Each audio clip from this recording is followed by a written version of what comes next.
Hello and welcome to SPMIS Academy. Today we will analyze important newspaper articles of 14 July 2023. Please note you can download the PDF version of today's newspaper analysis by clicking the link given in the comment section. This is the list of the topics that we will be covering from today's newspaper. The first article is about Bastille Day celebrations, and this article is important from our syllabus GS paper 1 world history point of view, और यहाँ से जो ideas हम discuss करेंगे वो essay writing के लिए भी यूजफुल हो सकता है. देखते हैं. तो ये जो बास्टील डे सेलिब्रेशन है that is related with French revolution which started in 1789, और उसमें फिर बहुत सारे सीरीज ऑफ एक्शंस हुए which continued for about a decade. लेकिन फ्रेंच रिवॉल्यूशन आप कह सकते हैं it mainly started in this year 1789. French revolution बहुत ही इम्पॉर्टेंट माना जाता है because of its outcome which led to the acceptability of some important values for humanity like liberty, equality, fraternity. तो क्या हुआ फ्रेंच सोसाइटी में, फिर कैसे फ्रेंच रिवॉल्यूशन आया, क्या क्या इवेंट्स हुए, वो एक एक करके देखते हैं. तो देखिए, ये फ्रेंच रिवॉल्यूशन से पहले अगर बात की जाए 18th सेंचुरी के फर्स्ट हाफ तक फ्रेंच सोसाइटी के बारे में, तो the French society was divided into 3 classes.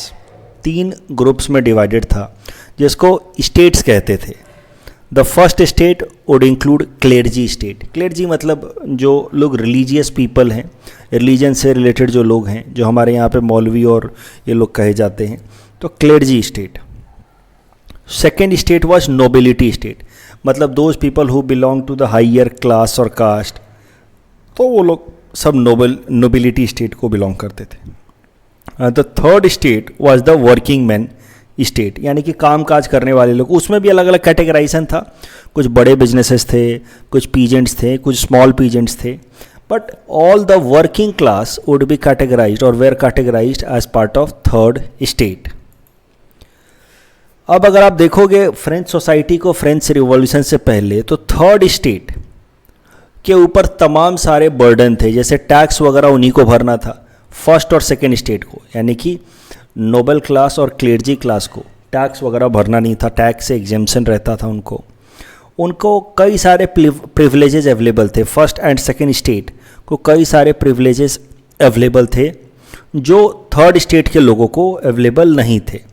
तो मुद्दा ये है कि the French society before French revolution was marked by stark inequality.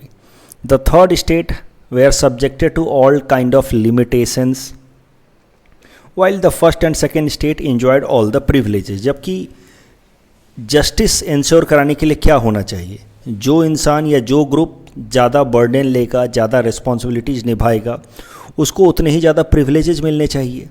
That is just और fair approach. But French society was in contrast of this. जो third state would take most of the responsibility of production or paying taxes for running the administration, while first and second state were exempted from taxes or all kind of services to the society, and yet they enjoyed all kind of privileges. तो ये एक stark difference था. The peasants, और आप कह सकते हैं the third state had to perform compulsory unpaid services. At the same time the third state was heavily taxed, while the first and second state के जो लोग थे, most of them owned land and they had to work for, they were required not to work, yet they were paid tribute. इन लोगों को मिल जाता था tribute. तो आप समझिए कि इनकी पॉपुलेशन फर्स्ट और सेकेंड स्टेट के लोग ओवर मिला करके पॉपुलेशन लगभग 5 से 7% होगी, but they had a wealth of about 80%, and remaining ज़्यादातर पॉपुलेशन थर्ड स्टेट को बिलोंग करता था, लेकिन इनके पास वेल्थ काफ़ी कम था, प्राइवेट प्रॉपर्टी इनके पास काफ़ी कम थी. That was the level of inequality in French society before French revolution. तो इस तरीके का जब भी सिस्टम होगा तो इकोनॉमिक क्राइसिस होना तो नेचुरल है, क्योंकि जो क्लास काम कर रहा है उसको आप उस हिसाब से रेम्यूनरेशन नहीं दे रहे हैं, पैसा नहीं दे रहे हैं, तो नेचुरली हार्ड वर्क करने का मोटिवेशन ख़त्म हो जाएगा, ज़्यादा से ज़्यादा समाज में कंट्रीब्यूट करने का या प्रोडक्शन करने का मोटिवेशन ख़त्म हो जाएगा। तो यही हो रहा था एक फ्रेंच सोसाइटी में बिफोर द रिवॉल्यूशन। आप देखिए उनकी जनसंख्या बढ़ते जा रही थी। The population increase from 23 million in 1715 to 28 million in 1789 despite rapid increase in population. तो लगभग आप समझिए 50 लाख पॉपुलेशन बढ़ा। उस टाइम के लिए काफ़ी ज़्यादा पॉपुलेशन है, बट जिस हिसाब से पॉपुलेशन बढ़ रहा था उस हिसाब से फूड ग्रेन प्रोडक्शन नहीं बढ़ा, क्योंकि फार्मिंग जो है वो सबसिस्टेंस फार्मिंग हो रही थी, बेसिक मिनिमम फार्मिंग, जिससे बेयर मिनिमम सर्वाइवल हो सके। फार्मिंग जो है वो कॉमर्शियल स्केल पे या लार्ज स्केल पे नहीं हो रहा था। तो इस कारण से टाइम टू टाइम जब भी थोड़ा बहुत भी रेनफॉल डेफिसिट हो जाता, तब भी कुछ भी प्लानिंग गड़बड़ हो जाती, तो there would happen subsistence crisis. Subsistence crisis कैसा होता है, जहाँ पे किसी 1 या 2 साल फूड प्रोडक्शन काफ़ी कम हो जाए एज पर द रिक्वायरमेंट। जब फूड प्रोडक्शन कम होता था तो लार्जर कम्युनिटी को, ये जो थर्ड स्टेट है, इसको फमाइन झेलना पड़ता था, हंगर का प्रॉब्लम झेलना पड़ता था। जबकि वैसे हालात में भी, जिसको कहा जा रहा है सबसिस्टेंस क्राइसिस, ऐसे हालात में भी first and second state would enjoy all the kind of privileges, क्योंकि उनके लिए थर्ड स्टेट के लोग तो काम करने के लिए थे ही। तो ये सारी प्रॉब्लम्स चल रही थी फ्रेंच रिवॉल्यूशन से पहले। और जो फ्रेंच गवर्नमेंट थी, which was at that time a monarchical form of government ruled by king, तो the king and his administration was completely aloof और completely disinterested regarding the plight of the common masses. उनको common masses की तकलीफ़ों से कोई खास मतलब था नहीं। They were completely aloof from the problems of the people. अभी एक इवेंट हुआ उस टाइम में, जो आज तक फ्रेंच सोसाइटी के अंदर जो लोग एडमिनिस्ट्रेशन में थे या जो पावर में थे, वो कितना ज़्यादा आइसोलेटेड थे या अलूफ थे आम जनता की तकलीफ़ों से, उसको रिफ्लेक्ट करने वाला ये इंसिडेंट आज भी लोग इसकी चर्चा करते हैं। देखिए ये क्या था, इसको आप ऐसे में भी लिख सकते हैं, ऐसे की बिगनिंग की जा सकती है। You see, during the French revolution, queen Marie Antoinette reportedly said, let them eat cake. ये क्या मामला है ज़रा समझिए। जब इनको, क्वीन को किसी इनके मिनिस्टर ने बताया कि मैडम लोगों में बहुत गरीबी है, भुखमरी है, खाने को उनके पास रोटी नहीं है, कुछ भी नहीं है, they don't have bread to eat, तो क्वीन इतना ज़्यादा आइसोलेटेड थी रियल वर्ल्ड के प्रॉब्लम से कि उन्होंने कहा कि अच्छा रोटी नहीं है तो ये लोग केक क्यों नहीं खा लेते। So let them eat cake, because palace के अंदर तो केक, ब्रेड, हर चीज़ अवेलेबल है लार्ज अमाउंट में। इन लोगों को लग रहा है दुनिया ऐसी ही है। They were completely isolated from the real challenges faced by the people of third state. So इनसे बोला कि madam people do not have bread to eat, तो इन्हें कहा कि अच्छा ब्रेड नहीं है तो why are they not having cake, why are they not eating cake, right? ये वही बात हो गई कि कोई आपसे बोले कि मेरे पास खाने को रोटी नहीं है, तो आप उसको कहेंगे अच्छा तो पिज़्ज़ा खा लो, राइट? ये वही बात होगी आज के टाइम में। तो that this particular statement of the queen reflected कि how aloof the entire administration was with respect to the plight of the common masses. तो धीरे धीरे कॉमन मासेस के बीच में फ्रस्ट्रेशन आना नेचुरल था। तो कॉमन मासेस वे आर फ्रस्ट्रेटेड जब जब वहाँ पे सबसिस्टेंस क्राइसिस होती, जब जब एग्रीकल्चर फेलियर होता, तो French king would increase the taxes, लोगों से टैक्स ज़्यादा कलेक्ट करके अपनी पूरी जो लग्जरी है वो मेंटेन कर रहे थे। तो नेचुरल सी बात है कि the third state developed resentment, some pent up frustration was building up. Frustration तो लोगों के बीच में बढ़ ही रहा था। जो छोटे मोटे लोग, कुछ लोग प्रोटेस्ट करते अगेंस्ट द एडमिनिस्ट्रेशन, उनको जेल में डाल दिया जाता। तो पेरिस शहर के बीचों बीच एक फोर्ट को प्रिजन बना दिया गया था, पुराने किले को प्रिजन बना दिया गया था। ये पुराना किला था बैस्टिल फोर्ट, जिसको प्रिजन बना दिया गया था। और जो लोग भी प्रोटेस्ट करते उनको इसी बैस्टिल फोर्ट प्रिजन में डाल दिया जाता। धीरे धीरे लोगों का फ्रस्ट्रेशन बढ़ता गया और फिर आया डेट 14 जुलाई 1789। उस दिन कई सारे लोग यहाँ बैस्टिल फोर्ट प्रिजन के सामने इकट्ठा हो गए and they started to demand release of the political prisoners from Bastille fort, कि इनको रिलीज़ करो। तो जो बैस्टील फोर्ट का सुपरिटेंडेंट था उसने पॉलिटिकल प्रिजनर्स को रिलीज़ करने से मना कर दिया। उसने कहा कि नहीं, हम ऐसा नहीं कर सकते। इस पे फिर लोगों ने बैस्टील फोर्ट को इन्वेड कर दिया। They attacked the Bastille fort, they made the prisoners release from the prison. और यहाँ से जब बैस्टील फोर्ट के फॉल करने की या बैस्टील फोर्ट पे इन्वेजन की जब खबर आई कि कॉमन मैसेज ने वहाँ पे इन्वेड कर दिया है, थर्ड स्टेट के लोगों ने वहाँ पे इन्वेड कर दिया है 14 जुलाई यानी कि आज का दिन 1789 में जब ये खबर आई, तो बाकी जगहों पे भी जो थर्ड स्टेट के लोग थे, फ्रस्ट्रेटेड लोग, उन्होंने अलग अलग जो एडमिनिस्ट्रेटिव लोकेशन से वहाँ पे अटैक करना शुरू कर दिया।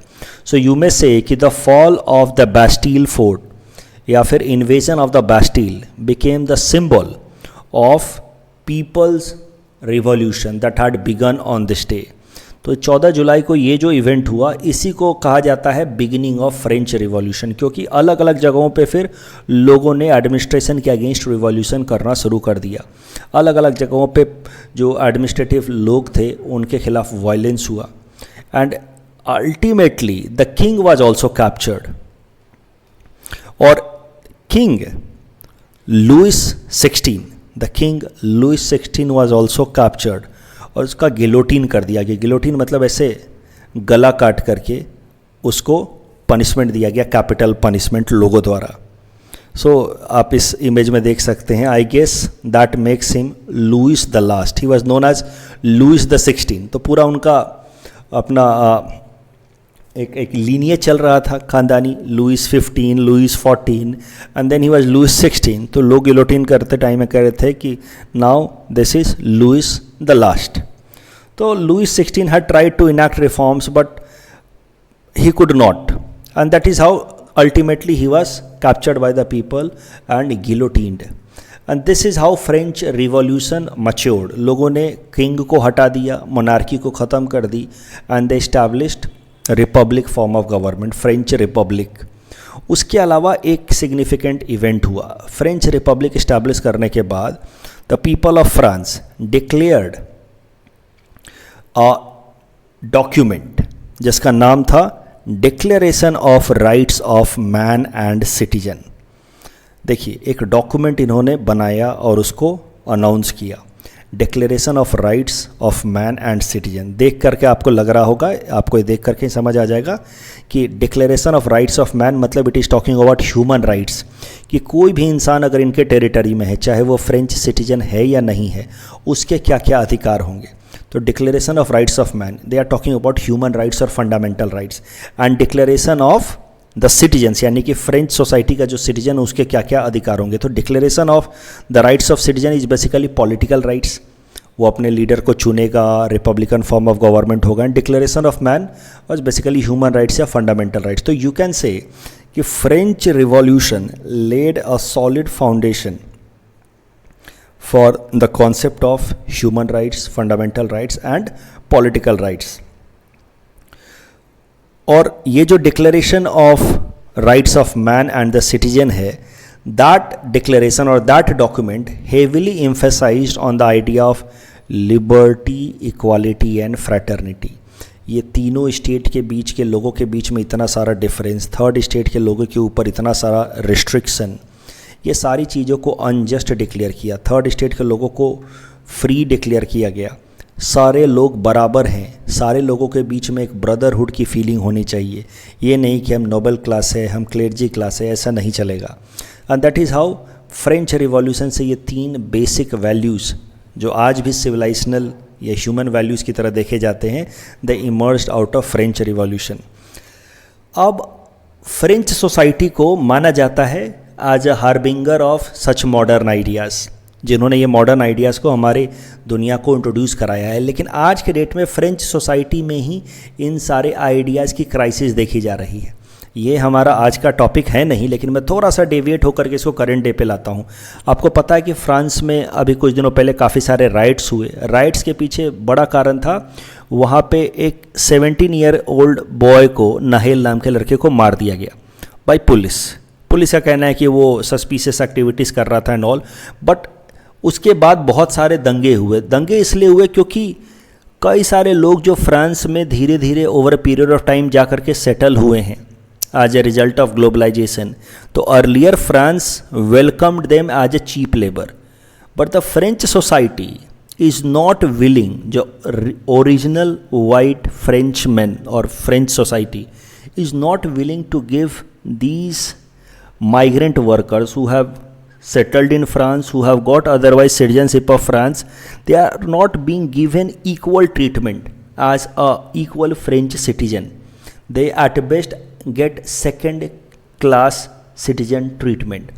तो फ्रेंच सोसाइटी या French revolution is known for this liberty, equality and fraternity idea. लेकिन आज के डेट में जो माइग्रेंट वर्कर जो मिडिल ईस्ट से जाकर के वहाँ सेटल हुए हैं, टर्की से जाकर के सेटल हुए हैं, जो वहाँ पे फ्रेंच सोसाइटी में सेटल होकर के वहाँ का सिटीजनशिप भी ले चुके हैं, उन लोगों के खिलाफ डिस्क्रिमिनेशन प्रैक्टिस होता है। और यही कारण है कि उसी सोसाइटी के, उसी कम्युनिटी के एक बच्चे को जब पुलिस ने मारा तो उस कम्युनिटी के लोग, जो उनकी अब जनसंख्या वहाँ पे लगभग 10% के आसपास हो गई है, उस कम्युनिटी के लोगों ने प्रोटेस्ट कर दिया।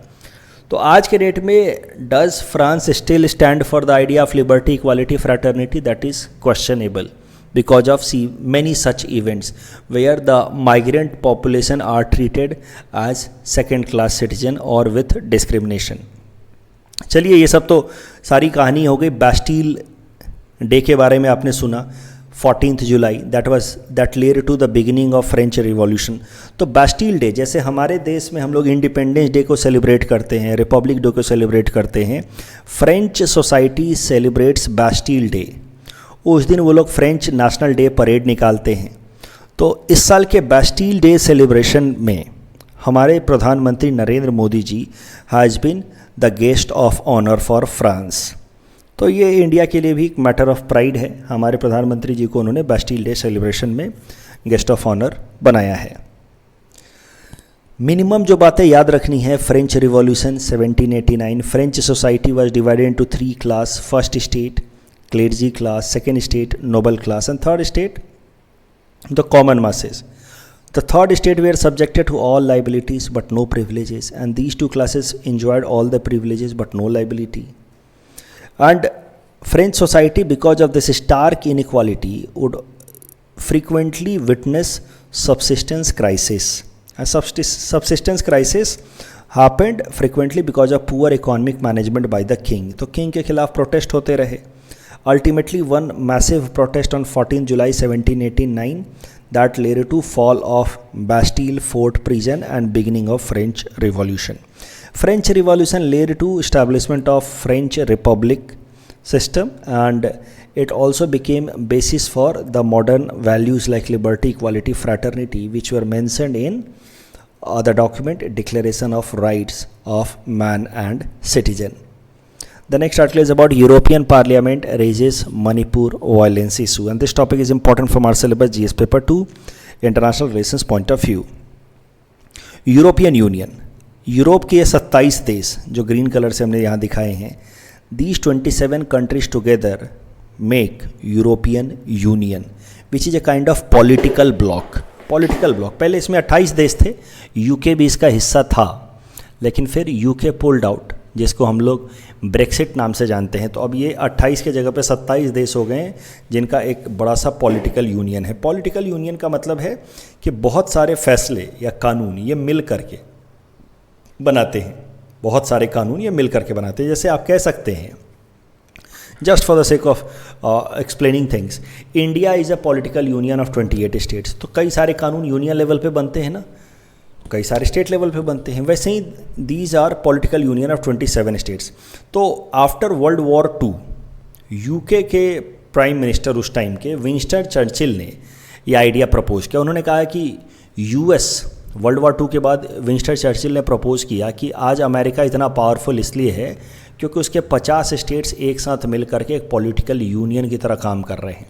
सो यूरोपियन कंट्रीज़ को भी एक साथ आना चाहिए as a political union, and that led to beginning of cooperation amongst the European countries, and many such agreements were signed. For example, 1952 में European coal and steel community was founded, जहाँ पे 6 countries Belgium, France, Germany, Italy, Luxembourg, they created a common market for coal and steel. Common market मतलब free movement of coal and steel without any import export duty. Schengen agreement, Shenzhen visa के बारे में आपने सुना होगा, एक देश का वीज़ा ले ले तो आप बाकी सारे देशों में मूव कर सकते हैं. तो Schengen agreement was signed in 1985, but the most monumental agreement was maastricht treaty in 1992. maastricht treaty laid foundation for European citizenship. तो आज के डेट में जो देश यूरोपियन यूनियन का हिस्सा है, इस पॉलिटिकल यूनियन का, इंडिया जैसे 28 देशों का पॉलिटिकल यूनियन है, यूएस जैसे 50 स्टेट्स, इंडिया जैसे 28 स्टेट्स का पॉलिटिकल यूनियन है, यूएस जैसे 50 स्टेट्स का पॉलिटिकल यूनियन है. आप कह सकते हैं कि European union is also a political union of 27 countries या स्टेट्स. बट यहाँ पे कंट्रीज लेवल पे लोगों को थोड़े ज़्यादा पावर हैं, but at the same time they are a political union. And ये पॉलिटिकल यूनियन की जो फाउंडेशन रखी गई, that was the result of maastricht treaty 1992 में, which declared a person of Europe having 2 type of citizenship. जैसे France में रहने वाला आदमी, उसकी 2 तरह की सिटीजनशिप है, एक as a citizen of Europe and second as a citizen of France. तो जो कानून यूरोपियन यूनियन के लेवल पे बनेगा, that will be uniformly applicable to each and every citizen of Europe, और जो कानून फ्रांस के लेवल पे बनेगा, that will be applicable on the people of France. तो कानून कैसे बनते हैं? यूरोपियन पार्लियामेंट है एक, जैसे हमारे यहाँ पे लोकसभा है, वहाँ पे यूरोपियन पार्लियामेंट है. It is elected by European citizens of 18 years और अबोव एज. उसके अलावा there is a council of European Union. It is like our Rajya Sabha, upper house of European members. Members are nominated by the respective countries for council of European Union. ये दोनों body, जैसे हमारे यहाँ पे राज्यसभा, लोकसभा मिलकर के कानून बनाते हैं, वैसे ही ये दोनों बॉडीज़ मिल करके यूरोपियन लॉ बनाते हैं, यूरोपियन कानून बनाते हैं. और यूरोपियन कानून is uniformly applicable to each and every citizens of Europe. It is implemented by executive body of European Union known as European commission. European commission कैसा है? जैसे हमारे यहाँ पे सरकार है, एग्जीक्यूटिव बॉडी, यहाँ पे ऐसा सरकार नहीं है. यहाँ पे यूरोपियन कमीशन 27 मेंबर की बॉडी है, जिसका एग्जीक्यूटिव फंक्शन है यूरोपियन लॉज को इम्प्लीमेंट करने के लिए. और ये 27 लोगों की ये जो बॉडी है, जो एग्जीक्यूटिव फंक्शन डिस्चार्ज करती है, ये 27 देशों से एक एक रिप्रेजेंटेटिव्स से मिल करके बनी हुई है. So this is how European union works. ये पूरा आर्टिकल कवर करने के पीछे मेरा मुख्य उद्देश्य यही था कि आपको European Union as a political unit के बारे में मैं समझा सकूं. अब मौजूदा केस देखते हैं, छोटा सा न्यूज़ है.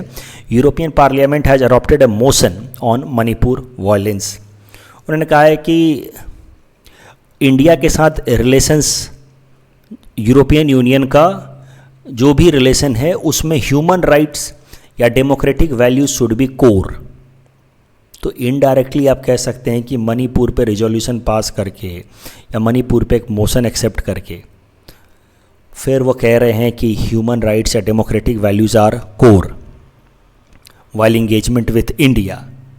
दैट सेज कि they are indirectly condemning India for its failure because of violence and human rights violation in Manipur. जो हाल फिलहाल में जो भी वहाँ पे मीतीज और कुकीज़ के बीच में कन्फ्लिक्ट हुआ है, उसको लेकर के उसको एक ह्यूमन राइट वायलेशन की तरह देख रहा है यूरोपियन यूनियन, और डिग्रेडेशन ऑफ डेमोक्रेटिक वैल्यूज़ की तरह देख रहा है. एक तरीके से इनडायरेक्टली ये मोशन को अडॉप्ट करके they are giving a message to India कि इफ़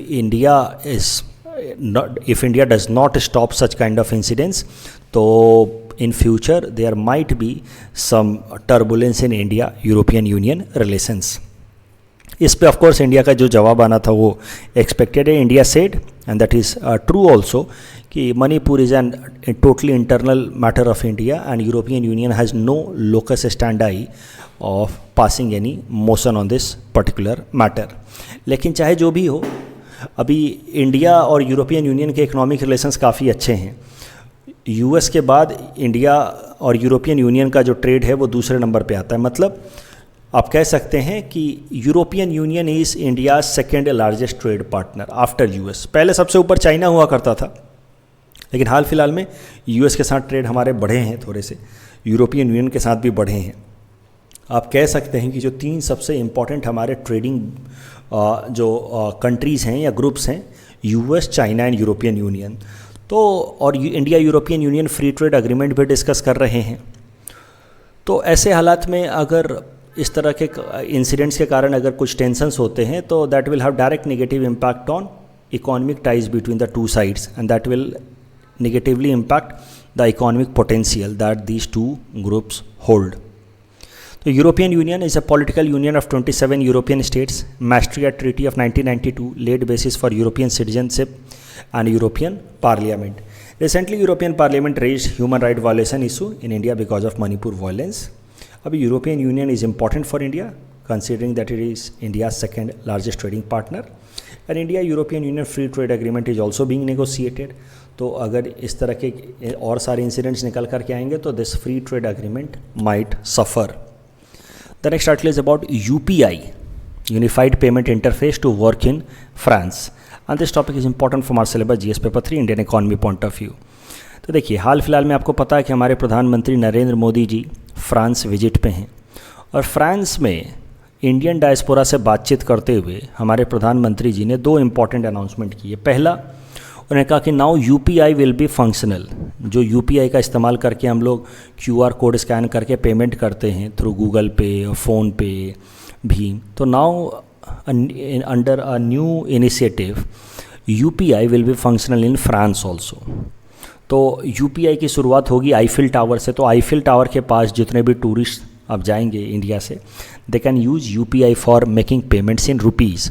धीरे धीरे आईफिल टावर से शुरुआत होगी, धीरे धीरे इसको पूरे फ्रांस में लॉन्च किया जाएगा। So we can make payments in rupee also using UPI in France because of the new initiative और new agreement between India and France. दूसरा, इंडियन स्टूडेंट्स को 5 ईयर लॉन्ग वीज़ा दिया जाएगा for pursuing masters degree in France. तो ये दो important initiatives हैं India France के बीच में। प्रधानमंत्री नरेंद्र मोदी जी ने इंडियन डायस्पोरा से बातचीत करते हुए कहा कि इंडियन डायस्पोरा आर राष्ट्रदूत, नेशनल एम्बेसडर्स। तो इंडियन डायस्पोरा एक अलग से टॉपिक है हमारे सिलेबस में, जीएस पेपर 2 में इंडियन डायस्पोरा इंटरनेशनल रिलेशंस का हिस्सा है। इंडियन डायस्पोरा पे कभी भी सवाल आ जाए तो अब आप इससे इंट्रोडक्शन या कंक्लूजन लिख सकते हो इस तरह के सवालों का कि prime minister Narendra Modi called Indian diaspora as national ambassador और राष्ट्रदूत। ऐसे करके आप इंडियन डायस्पोरा पे कोई सवाल होगा तो आप उसको ओपन कर सकते हैं। अब जरा ये मुद्दा देखिए, यूपीआई को हमने डिक्लेयर किया है। यूपीआई का इस्तेमाल अब हम लोग कर रहे हैं फ्रांस में for making payment in rupee. ये जो इनिशिएटिव है it can be seen as a part of India's larger goal of internationalising rupee. आपको पता है कुछ दिन पहले आरबीआई की एक कमेटी भी बनाई गई थी which talked about significance of internationalising rupee. तो दुनिया के कई सारे देश जैसे Russia is trying to promote its rouble, China is trying to push its yuan, India is also trying to push Indian rupee as an international currency. कम से कम इसका इंटरनेशनल ट्रांजेक्शन्स में इसका ज़्यादा से ज़्यादा इस्तेमाल हो। That is being tried by major economy. इस प्रोसेस को कहा जा रहा है डी डॉलराइजेशन। डी डॉलराइजेशन का सरल सा मतलब है कि डॉलर के ट्रांजैक्शंस पे अपने जो एक्सेसिव डिपेंडेंस है उसको कम करना, डी डॉलराइजेशन। डी डॉलराइजेशन का आप एक पुश मान सकते हैं। रसिया अपने तरफ से पुश कर रहा है, चाइना अपने तरफ से पुश कर रहा है, सब अपनी अपनी करेंसी को प्रमोट करने की कोशिश कर रहे हैं, इंडिया अपने तरफ से कोशिश कर रहा है। तो उसी डायरेक्शन में आप ये इवेंट मान सकते हैं, ये पुश मान सकते हैं where we have now made UPI functional in France also. You see NPCI, Bharat सरकार, आरबीआई ने एक कंपनी बनाई, National Payment Corporation of India, 2007 में बनाई गई for promoting digital payment in India, NPCI ने कई सारे पेमेंट इनिशिएटिव्स भी लॉन्च किए जैसे रुपे क्रेडिट कार्ड या यूपीआई, जिसकी मदद से इंस्टेंट मनी ट्रांसफ़र होता है एक अकाउंट से दूसरे अकाउंट में। अभी 2020 में 2020 में एनपीसीआई ने एक अलग कंपनी भी बनाई, एनपीसीआई इंटरनेशनल। और ये एनपीसीआई इंटरनेशनल को काम दिया है एनपीसीआई ने कि यूपीआई और रुपे कार्ड को आप इंटरनेशनल लेवल पे फॉरेन कंट्रीज़ में प्रमोट करें। और इसी इनिशिएटिव को, ये एनपीसीआई का इंटरनेशनल ब्रांच जो है, यही अलग अलग जगहों पे यूपीआई को या रुपए कार्ड को इंटरनेशनल लेवल पे प्रमोट कर रहा है। जैसे आपने सुना होगा पिछले साल ही सिंगापुर में हमने ऑलरेडी यूपीआई लॉन्च कर दिया है बाय इंटीग्रेटिंग यूपीआई विथ पे नाउ। यूएई में लॉन्च कर दिया है, फ्रांस में लॉन्च कर दिया है। कम से कम 3 करोड़ जो इंडियन एक्सपर्ट्स दुनिया के अलग अलग जगहों पे रहते हैं वो अपना जो रेमिटेंस है वो सीधा यूपीआई के थ्रू इंडिया में भेज सकते हैं। उसके लिए एनपीसीआई ने पार्टनरशिप डेवलप की है विथ वेस्टर्न यूनियन। तो आप मान लीजिए रहते हैं दुबई में, वहाँ से आपने पैसा कमाया, आप उसको सीधा सीधा अपने परिवार वाले को अकाउंट में रुपए में भेज सकते हैं बाय यूज ऑफ यूपीआई। तो ये सारी इनिशिएटिव्स प्रमोट कर रहा है एनपीसीआई का ये जो इंटरनेशनल विंग है, ताकि रुपया का इंटरनेशनलाइजेशन प्रमोट किया जा सके।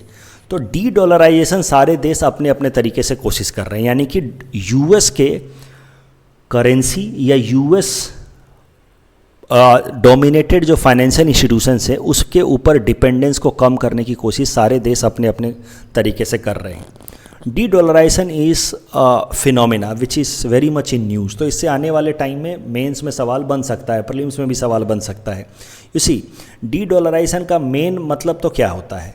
Reducing excessive dependence on dollar for making international transaction. मौजूदा टाइम में देखिए तो डॉलर का लगभग 80% से ज़्यादा इस्तेमाल होता है इंटरनेशनल ट्रांजैक्शन में। तो डॉलर चूँकि एक इंटरनेशनल करेंसी है, इसका सोचिए कितना ज़्यादा फ़ायदा होता है यूएस को। यूएस के ऊपर जितना भी एक्सटर्नल डेट हो जाए यूएस को कोई चिंता ही नहीं है। यूएस को वो सारा एक्सटर्नल डेट किस में पे करना है? डॉलर में, जो उसकी डोमेस्टिक करेंसी है। तो यूएस का कभी भी बैलेंस ऑफ पेमेंट क्राइसिस हो ही नहीं सकता।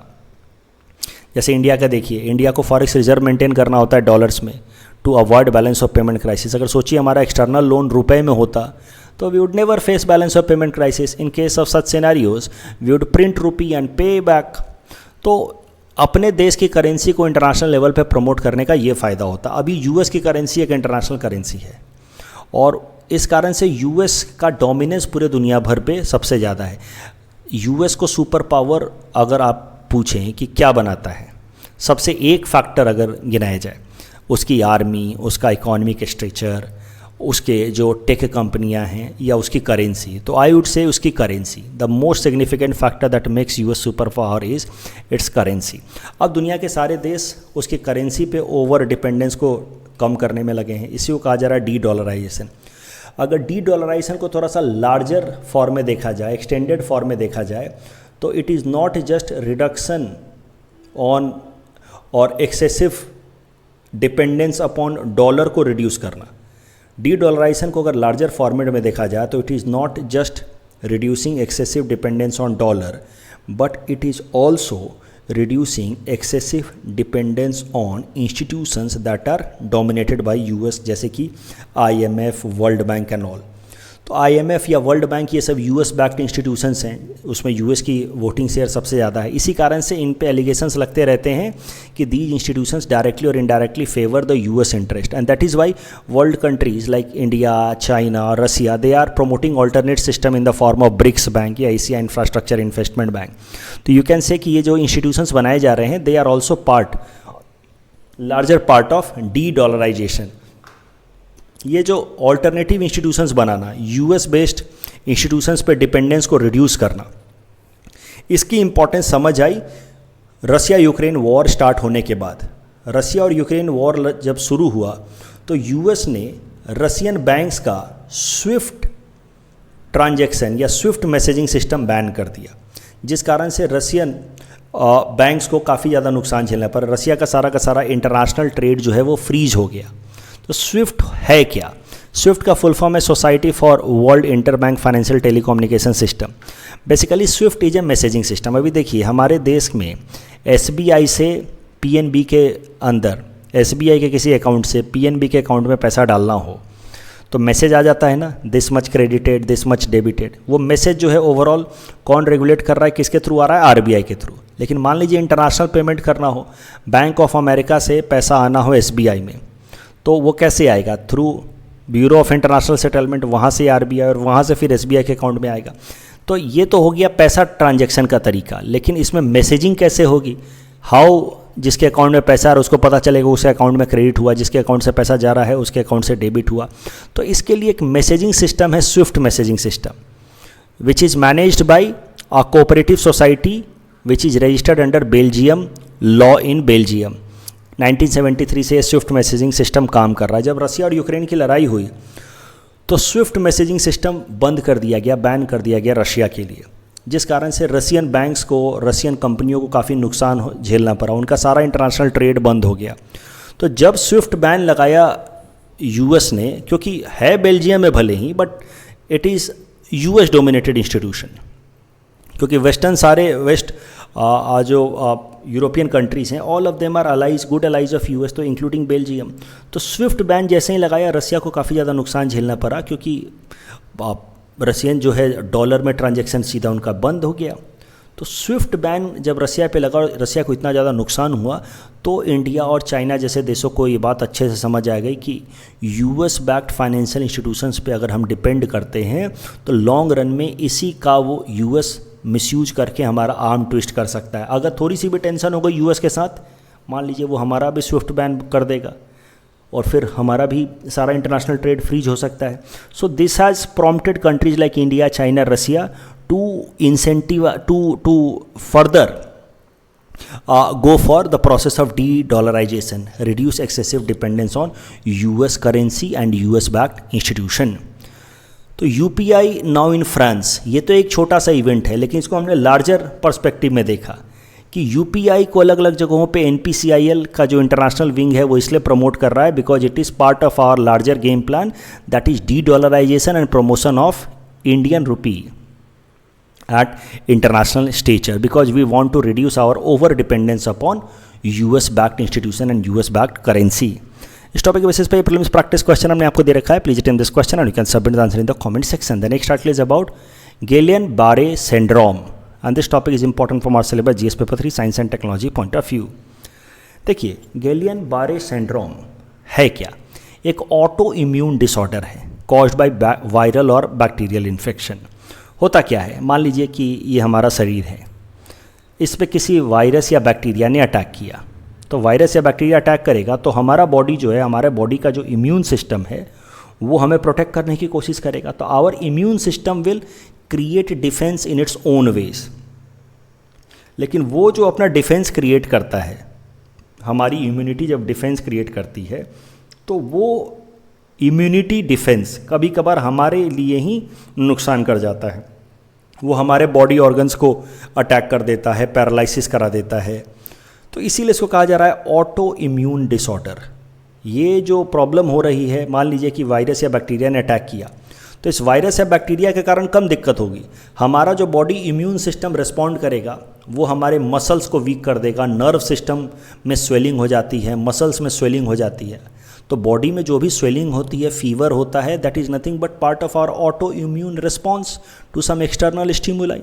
तो कभी कभार ये ऑटो इम्यून रिस्पॉन्स काफ़ी स्ट्रॉन्ग हो जाता है, तो इसी को कहा जाता है Guillain-Barré syndrome. It attacks on our nervous system and may lead to weakening of a spinal cord, reflex action या skin problem. It sometimes lead to paralysis also. अब ये न्यूज़ में इसलिए आया Guillain-Barré syndrome क्योंकि पेरू के अंदर Guillain-Barré syndrome के केसेज एकाएक से स्पाइक कर गए हैं।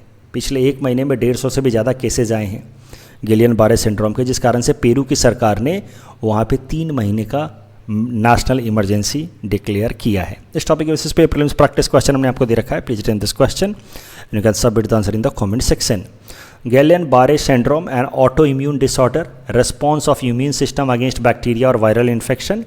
It leads to muscle weakening or paralysis. Recently, Peru declared national emergency due to Guillain-Barré syndrome spike. Anthropocene epoch से रिलेटेड ये दोनों स्टेटमेंट करेक्ट हैं, so correct answer is option B. Kurds और टर्की से उनका ताल्लुकात है, रिलेशन है, so first is wrongly matched. Nepal में मधेसीज हैं, Rohingyas Myanmar, second and third are correctly matched. GCC का मेंबर ईरान नहीं है। That's all from our side for today. Thanks for watching.